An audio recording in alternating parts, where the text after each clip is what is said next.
Oi, alunos da FATES de Paracambi, do curso de Sistema de Informação da disciplina Administração Aplicada. Aqui o professor Silvestre, e hoje a gente vai para mais uma aula bem introdutória, né, uma aula inicial. Na semana passada a gente conversou um pouquinho sobre as regras ali de convivência, como que a gente ia levar a disciplina, e hoje a gente vai começar já entrando na disciplina, no conhecimento da administração em si. E vamos começar explicando o que é essa administração para os sistemas de informação. A administração, todo mundo sabe, né? É uma informação de conhecimento comum que administrar é você gerenciar, é a gestão, é o cuidado com o negócio, com a empresa, com qualquer coisa. Você pode administrar a sua vida, você pode administrar seu tempo, você pode administrar quanta água você bebe. Administrar é você tomar as decisões sobre algo, sobre um tópico, um assunto, uma coisa específica. Essa coisa específica pode ser pequenininha, quanto de água eu bebo por dia. Eu bebo muita água, inclusive isso é uma preocupação minha, então eu controlo essa quantidade de água. Eu estou sempre me forçando a beber mais água para beber a quantidade de água que eu preciso. Então eu administro a água que eu bebo. E a administração pode ser também o CEO da Amazon, que é da empresa mais valiosa do planeta. Tá brigando ali, tá sempre brigando ali com a Apple, não sei quem está em primeiro hoje, mas o CEO da Amazon administra, ele cuida de uma coisa absurdamente maior e mais complexa do que a água que eu bebo.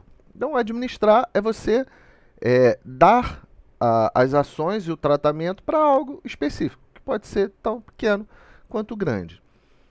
Então, agora que a gente já entrou aqui num rápido acordo do que é a administração, vamos tentar entender o que é a administração de sistemas de informação.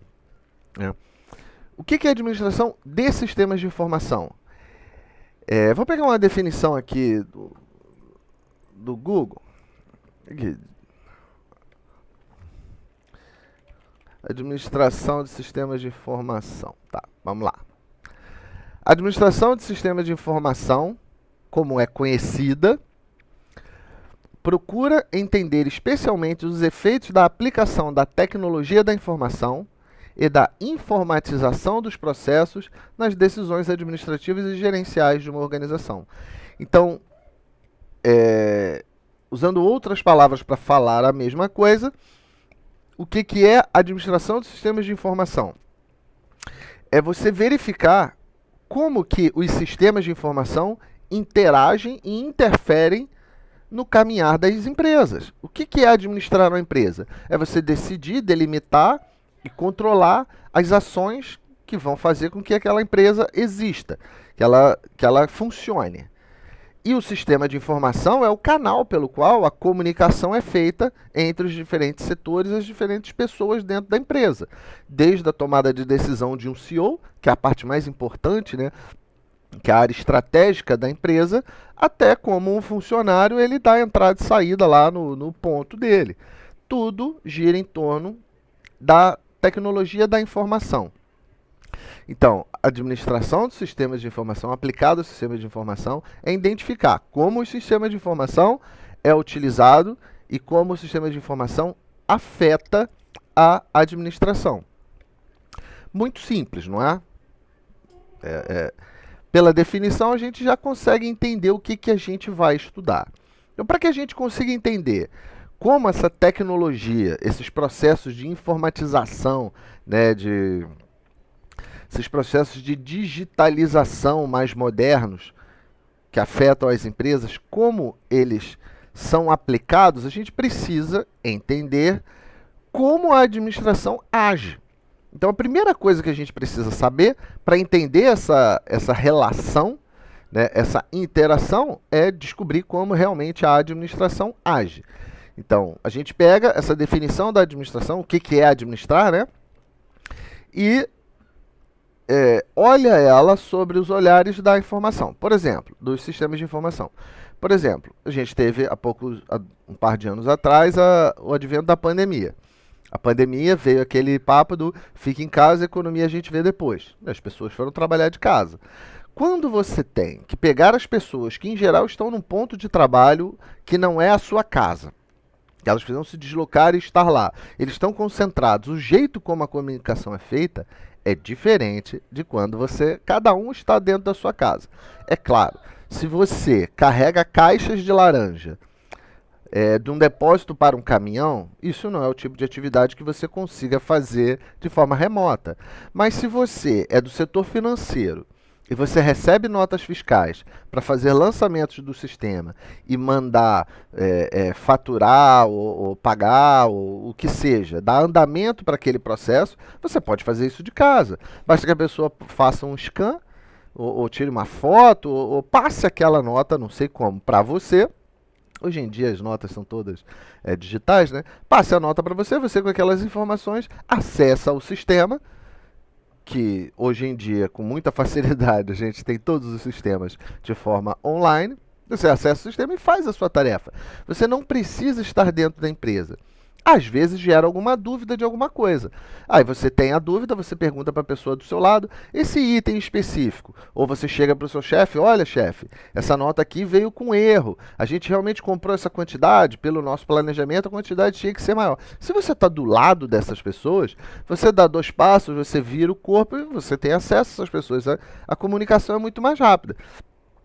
Quando você é obrigado, de repente, ir para sua casa e ter que se comunicar com as pessoas através de algum tipo de sistema, essa comunicação rápida e direta, ela fica bem mais lenta. E aí que entra a informatização e os sistemas de informação.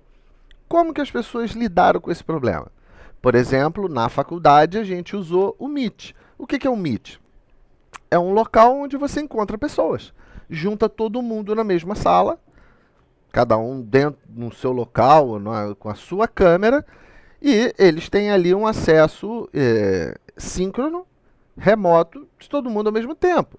Então, se todo mundo está trabalhando, todo mundo tá numa sala de Meet, do Meet, por exemplo, cada um na sua casa tem a dúvida da nota fiscal, fala, ô fulano, a nota número tal, dá uma olhada aí.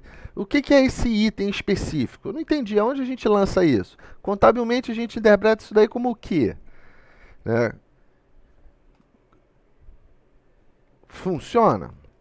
Não sei, como que as empresas fizeram durante a pandemia? A gente tem outras ferramentas bem modernas e recentes que fazem esse rolê, né? esse contexto, como por exemplo o WhatsApp. O WhatsApp é uma ferramenta utilizada por um monte de empresa.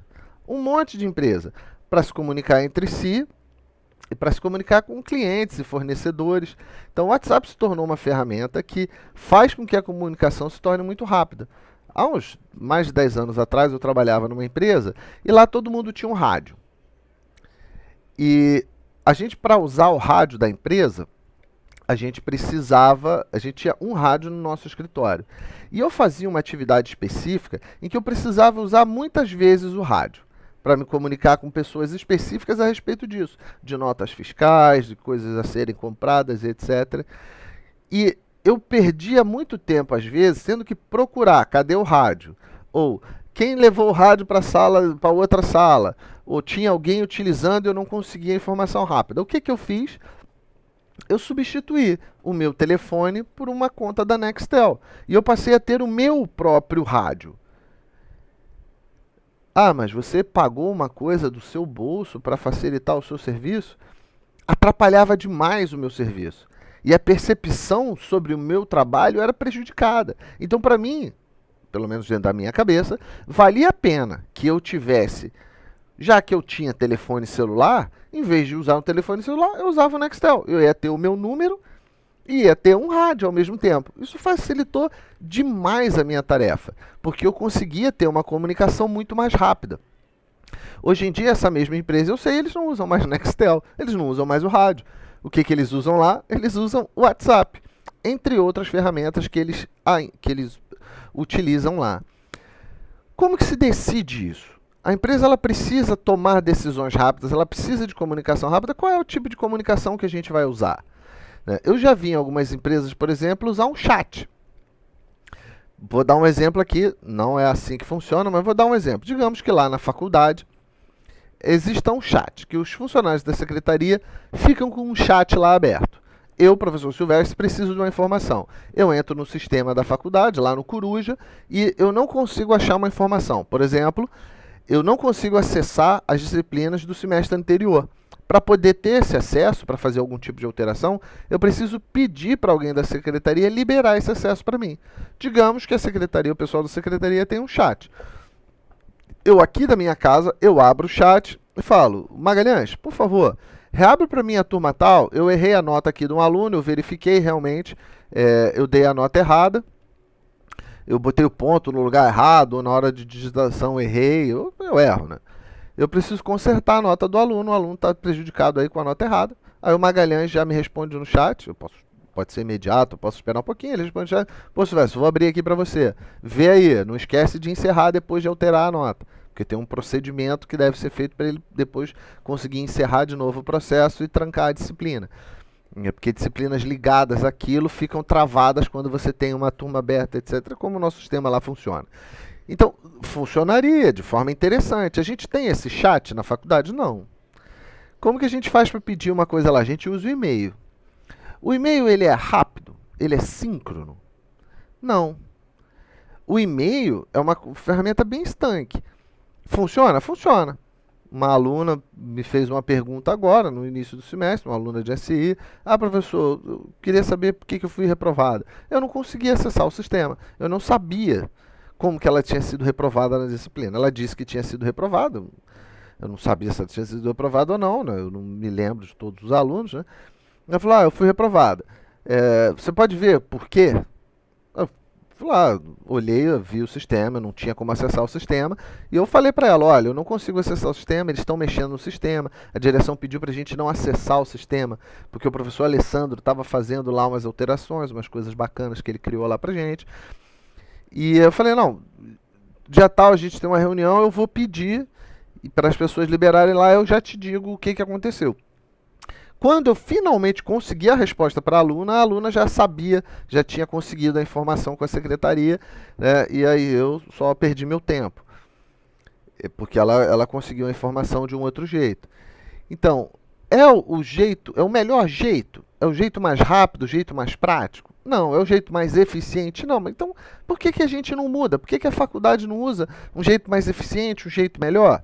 É porque é assim que funciona a administração da nossa faculdade. Ela é gerida de um jeito diferente de uma empresa que vende, por exemplo, papel. Né? Como que é a Klabin? Como que funciona a Klabin? Será que a Klabin tem esses tempos de resposta que você fala, não, calma aí, na terça-feira, se alguém não estiver mexendo no sistema, eu vejo a coisa para você. Isso é uma quinta-feira. 5 dias depois. Com certeza não. Com certeza a Klabin tem um sistema muito mais rápido e mais eficiente, porque ele tem necessidade de atendimento de mercado muito diferente de uma faculdade. A gente tem também o problema da gente ser uma instituição pública. Né? Isso é um problema ou é bom? É bom. Se você tem uma instituição pública, né, ela vai, teoricamente, ela tem um custo muito pequeno para você e para a sociedade. Muito pequeno não, tem um custo enorme. Né? Mas para você que estuda, ela tem um custo muito baixo. Né? Tem custo, tá? Não existe de graça não, tá? Alguém está pagando, inclusive você. Quando compra alguma coisa e paga um ICMS, parte desse ICMS vai para sustentar a faculdade. Então você também paga. Não tem essa de graça, mas é um custo pequeno.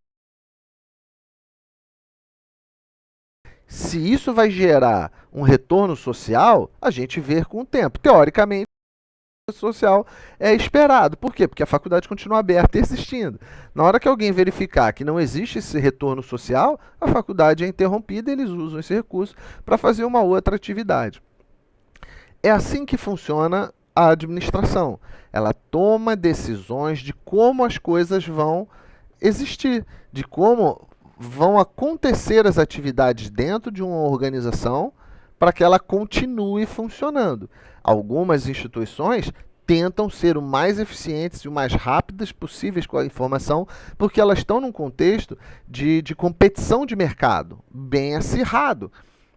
A Klabin, se bem que a Klabin não tem muita concorrência, né? O exemplo do papel não foi muito bom, mas empresas que têm muita concorrência, elas precisam ser o mais eficientes possíveis.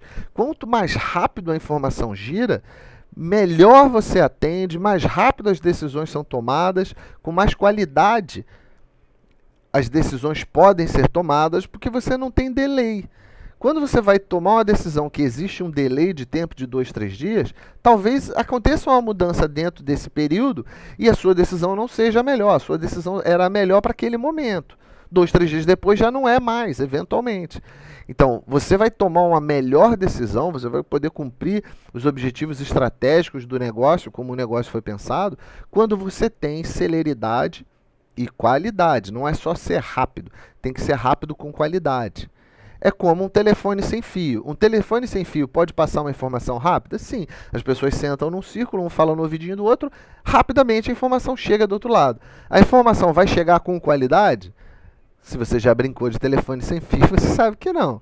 Em geral, você começa aqui uma mensagem do tipo: o Flamengo é o melhor time do mundo. Quando terminar a volta, vai estar assim: o Flamengo é o melhor time do mundo, é melhor que a seleção, é a coisa mais fantástica do planeta e todo mundo ama. É óbvio, todo mundo ama o Flamengo, mas a não ser os recalcados. Mas, saindo do futebol, a informação num telefone sem fio é muito imprecisa, porque passa por vários canais e esses canais vão sofrer interpretação de quem recebeu a informação e isso pode ser transformado e perdido. Então, quanto menos pontos em que essa informação para ser passada pela frente, melhor. Quanto mais direta a informação. Se eu falo para a pessoa aqui do meu lado, o Flamengo é o melhor time do mundo, a pessoa vai sorrir, vai falar, é óbvio. E se ela tiver que passar essa informação para a pessoa do fim da fila, a chance de que essa informação seja deturpada é muito pequena, porque passou por menos canais que poderia haver algum tipo de ruído e transformar essa informação em outra coisa. Então, celeridade, qualidade, ausência de ruído, entre outros itens, são importantes na hora de você decidir qual é o tipo de sistema de informação em que você vai utilizar e como que isso vai ser utilizado. Eventualmente, você tem, por exemplo, esse exemplo do chat que eu dei na secretaria. Imagine que você tenha esse chat para atender todas as demandas dos alunos. Esse chat ia chamar os funcionários lá o tempo todo. E os funcionários lá, eles têm que cumprir um certo conjunto de atividades que é demandado para eles pela direção para que a faculdade consiga funcionar. Se a todo momento os funcionários lá tiverem que parar para responder dúvidas de aluno, provavelmente as tarefas demandadas do dia, da semana, ou qual que seja lá a estratégia como a direção faz isso, ia ser atrasado, porque ia ser interrompido constantemente.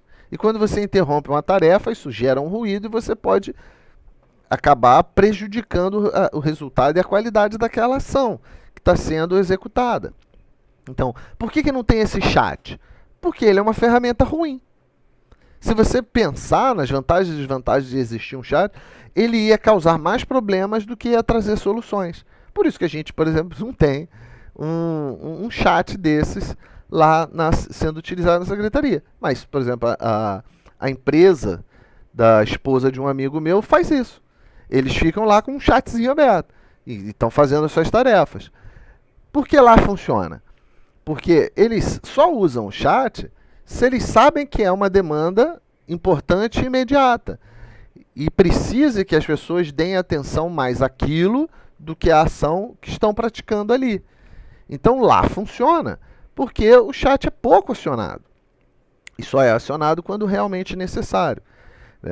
Uma secretaria de faculdade e uma empresa lá que faz um conjunto de coisas lá, mas que tem meia dúzia de funcionários no setor administrativo, é muito diferente. A gente tem mais de 400 alunos. Imagina, todos os 400 alunos, todos os professores e todos os funcionários, todo mundo que precisa de informação e aderência à secretaria, se entrar em contato com a secretaria simplesmente não trabalha mais.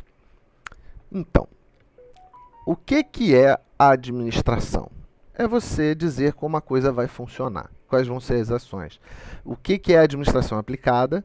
É você identificar como o sistema de informação interage com essas decisões, como ele facilita, como ele piora, como ele pode se ajustar, como ele pode resolver problemas, como ele pode trazer problemas, como ele interage, como a tecnologia interage com essas ações. Por exemplo, nem sempre a tecnologia ela é 100% eficaz para melhorar processos. Esse exemplo do chat, ou eventualmente, a gente não tinha roubos via Pix. O Pix é uma ferramenta que ajudou bastante? É. Dinheiro na hora, muitas transações rápido, sem custo, mas tem pessoas, bandidos, né? Tem nada de vítima da sociedade, vagabundos, assassinos, pessoas do mal, fazem pequenos sequestros, apontam armas na cabeça de pessoas inocentes, fazem um monte de maldade, entre elas roubam através do Pix. Então, mesmo sendo uma ferramenta muito boa, de alta tecnologia, que faz um processo muito rápido e ajudou muito a sociedade a implementação do Pix, trouxe algum tipo de problema. Então, as pessoas analisam agora como que a gente faz para mitigar esse problema. A gente, então, não, está tendo roubo via Pix, então o que a gente faz? Vamos acabar com o Pix? O benefício social do Pix é tão grande que os problemas causados pela sua existência não impedem a sua existência. Então a gente precisa criar agora ferramentas para mitigar esses problemas. Isso vale para o Pix, é uma coisa gigantesca que mexe milhões de pessoas e bilhões de dinheiro todos os dias, como vale para pequenas decisões dentro dos negócios. Como que a gente vai se comunicar com os nossos funcionários? Vamos nos comunicar com o WhatsApp? Vamos, legal, porra, isso é ótimo. Vai funcionar super bem? Vai. Ou não? Vamos ver um outro exemplo. Eu tive um aluno da noite também. Ele já tem um tempo que ele trabalhava com postos de gasolina. Mas qual é o problema, professor? WhatsApp, posto de gasolina? Não vejo correlação nenhuma aí para algo nocivo. O problema é que nem todo posto de gasolina fica numa cidade, num local com qualidade de sinal e o que seja. Tem alguns postos de gasolina que ficam no meio do nada. Por exemplo, se a gente vier aqui para Paracambi, eu costumo fazer esse caminho. Vim pela Rio Santos e depois pegar o arco metropolitano ali na entrada de Itaguaí e vir em direção a Paracambi, você pega um trecho enorme ali que não tem sinal de nada. E tem um posto de gasolina ali. Como que o seu funcionário vai se comunicar com você com qualidade se você atende em pontos que o WhatsApp não funciona? É para se pensar. Será que essa é a melhor ferramenta? Pô, 95% dos postos de gasolina que a gente atende é bom. 5% não funciona. Então a gente aplica. Que a maior parte dos locais que a gente atende vai funcionar bem. E a gente pensa uma segunda solução para esses casos, onde eu tenho um problema sério de comunicação. Né? Como a tecnologia de informação, a tecnologia do controle da informação, a comunicação, como ela interage com as decisões e as estratégias da empresa, é o que é o estudo de administração aplicada. Então, vou pegar aqui uma definição, que eu vou falar mais isso lá na aula presencial, mas vou só dar uma abertura aqui do que é administrar. Eu gosto de usar uma definição de um cara chamado Maslow, que foi um dos pioneiros da administração, né, um dos pioneiros do que a gente chama de administração científica, um dos criadores disso, da administração como uma escola. E, desculpa, Maslow não. Maslow é uma dessas pessoas, mas na verdade eu vou usar o Taylor, a teoria do Taylor. O Taylor dizia que administrar é a aplicação de 5 verbos, né? Vou escrever aqui, Taylor Swift não, né? Taylor ADM, né? Administração científica, princípios do Taylor. Ele dizia que a administração é aplicar 5 verbos. Estou falando aqui de forma bem simplista, tá? É aplicar 5 verbos na decisão, no jeito como você vai fazer a coisa. Que verbos são esses? Os verbos são planejar, organizar, coordenar, controlar e comandar. Era o POCCC. Essa é a teoria clássica mais utilizada, em geral, em concurso público. A pedida é essa da teoria científica do Taylor, que é a mais utilizada. Tem outras características, né? O Taylor é um engenheiro lá na época do Ford. Ford, todo mundo conhece o nome Ford por causa da marca Ford de carros, né? Exatamente o cara que criou essa marca. Aí o Taylor dizia que era isso: você planeja, que é você pensar o que você vai fazer, você faz isso de forma organizada, que eu gosto de dizer que é um jeito fácil de enxergar, você coordena cada coisa no seu lugar, as pessoas no seu lugar na hora certa, você controla, que é você cria princípios e modos de execução, e modelos e padrões para que você consiga ter certeza que aquilo que você planejou, pensou, realmente está acontecendo. E por último, você tem uma voz de comando, alguém que determina essas coisas. Eu só vejo um problema nessa teoria, que é a palavra comando. Comando é um termo antigo, né? No início as empresas era uma coisa bem arcaica, bem grosseira, né? Então comando talvez realmente fosse a melhor palavra, mas hoje em dia a gente está no mundo mais moderno. Eu acho que a palavra comandar ela ficou obsoleta. Eu acho que o mais correto hoje, apesar que comando ainda existe muito, tá?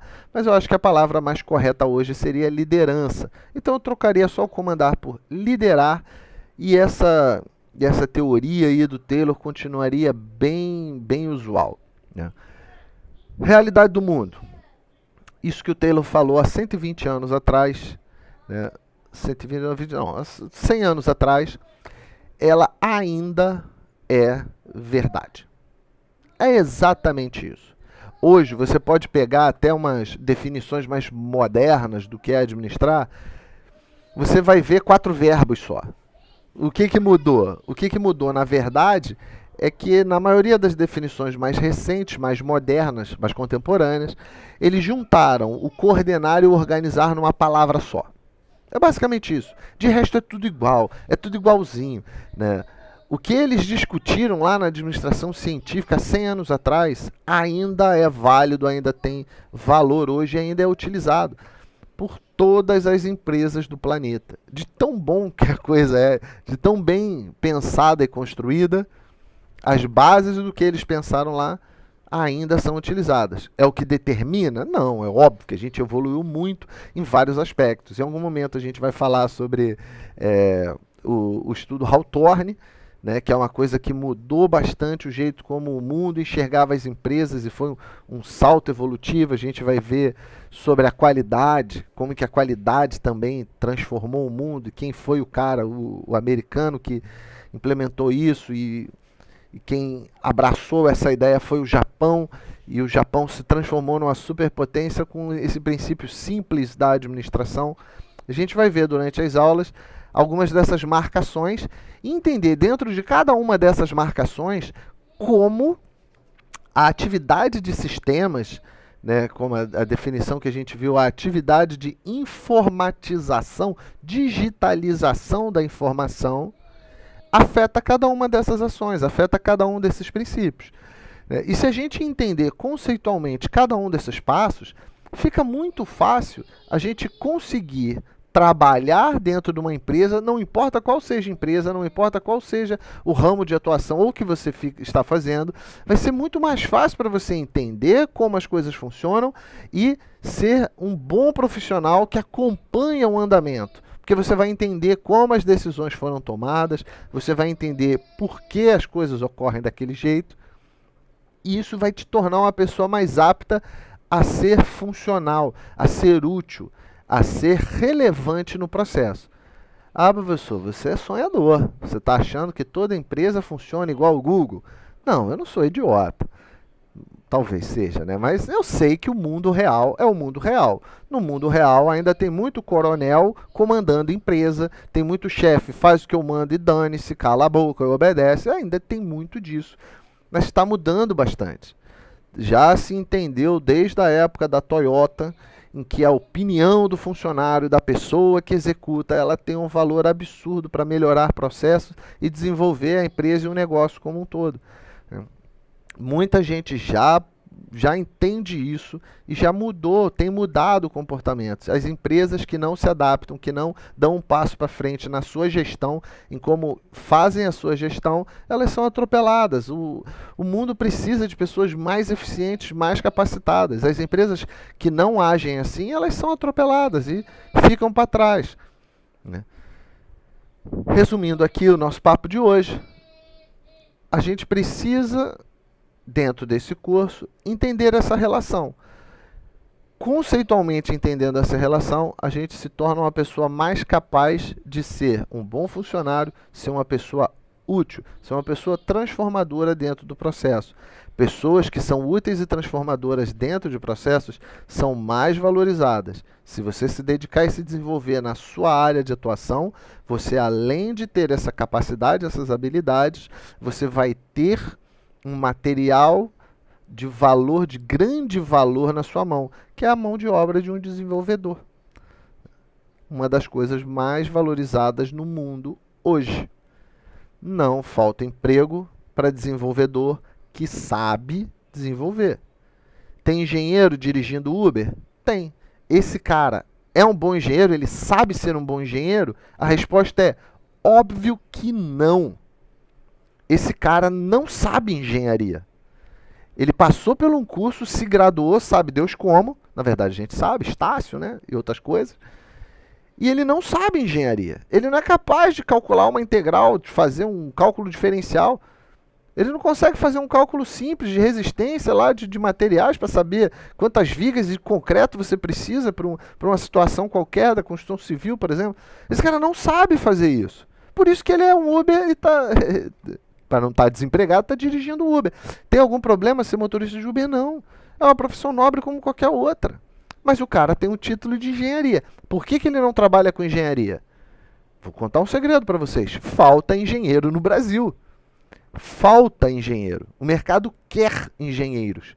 Como que tem engenheiro dirigindo Uber? A resposta é simples. Ele não sabe ser engenheiro. É simples assim.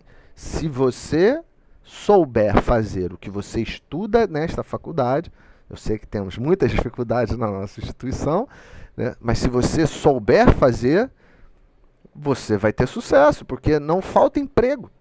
Falta mão de obra nessa área. Falta. Mesmo com essas informações que a gente tem recebido atualmente aí no mundo, grandes empresas, muitas demissões em massa dentro da área de tecnologia e tecnologia da informação, eu sei que isso está acontecendo. Para os que são bons, o emprego continua. Vou dar um exemplo aqui para a gente terminar. Eu tenho um casal de amigos que foram para Portugal. A mulher do casal insistiu para eles irem para Portugal. O homem do casal, Alexandre, Ana Paula e Alexandre, foi com ela, ele aceitou, vão mudar para Portugal. Eles acabaram se separando, ele ficou com a filha lá em Portugal e ela arranjou outro marido e foi ser feliz. O que o Alexandre faz? Essa amiga minha, a Paulinha, ela foi para lá para fritar hambúrguer no Burger King. Ela fritava hambúrguer no Burger King e atualmente, infelizmente, ela acabou de ter um outro filho e está desempregada. Está vivendo de ajuda lá do governo. E o Alexandre? O que o Alexandre faz? Por que o Alexandre aceitou ir para Portugal, um país novo, etc.? Porque ele é programador. Ele é desenvolvedor. Ué, mas ele está trabalhando em Portugal, professor? Sim, ele foi para Portugal, continua trabalhando na empresa que ele trabalhava aqui, porque ele pode trabalhar de forma remota, não importa onde ele está. Ele é desenvolvedor. Lá em Portugal, ele conheceu pessoas, como ele é um bom desenvolvedor, as pessoas chamavam ele. Ele não tem visto de trabalho, mora em Portugal.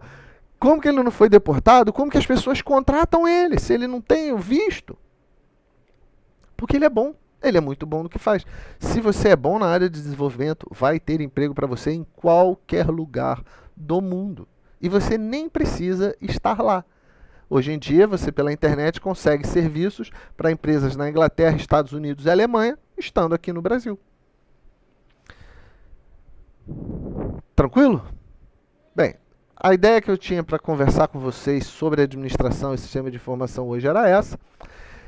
Vamos conversar muito mais sobre o assunto. Deixei lá Como que é o nome da plataforma que a gente usa? No Classroom, deixei lá no Classroom já um material, se eu não me engano, 2 livros, que é um livro de administração básica e o de administração para sistemas de informação do CEDES, que é o livro principal que a gente vai usar como base. Qualquer outro material que a gente vai incluir, eu vou sempre deixar nessa mesma pasta, né, que eu chamei de material. Sempre que tiver um novo material, não vai aparecer um campo novo, eu vou acrescentar nesta mesma pasta. Tá ok?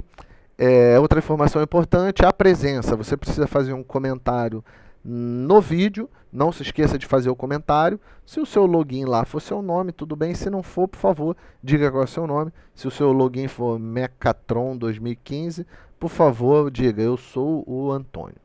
Para eu poder dar a sua presença. E as presenças só vão ser computadas para quem fizer o comentário no dia de hoje. O vídeo vai continuar aberto aí até o fim dos tempos, ou até o YouTube apagar minha conta, porque outro dia eu levei um strike, uma chamada, derrubaram um vídeo meu em que eu discutia metodologia.